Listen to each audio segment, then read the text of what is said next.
Ayan guys, oh, ang daming bunga.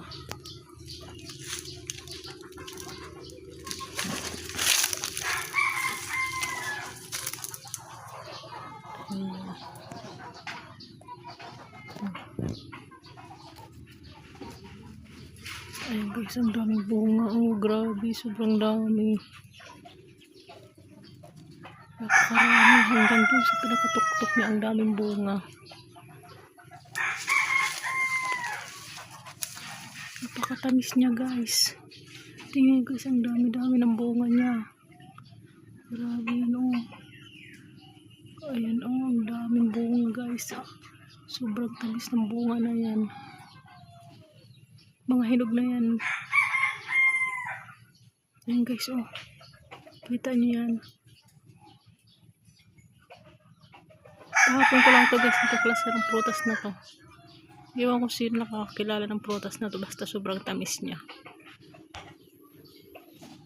Kasi sabi nila, kapag ginakain daw to ng ibon, pwedeng kainin ng tao. Kaya nga, tinisting ko siya kainin kahapon. Grabe, sobrang tamis niya guys.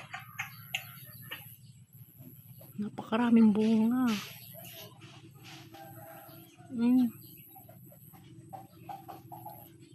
Mataas to guys. Pinalapit ko lang yung ano ko. Sobrang dami ng bunga. Oh. Ayan guys, oh. Kumpul-kumpul pong mamunga. Tapos yung pinakapuno niya, ayan guys, oh. Ayan, oh. Dami ng bunga. Grabe. Ayan, oh. Tapos makita nyo yan, oh.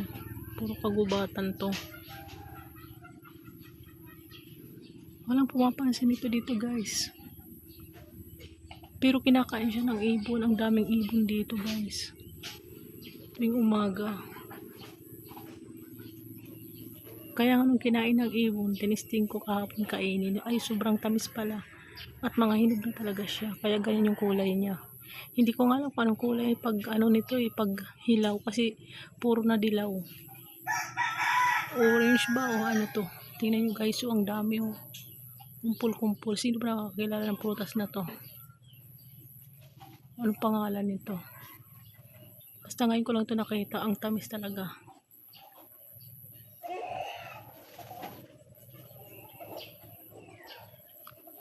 Ayan guys, ang daming bunga, diba guys? Ayan guys, yung sanga niya, oh. Tingnan natin, oh. Oh, grabe, ang dami guys, oh. Ayan yung sanga niya, oh. Mga kataka, sobrang dami.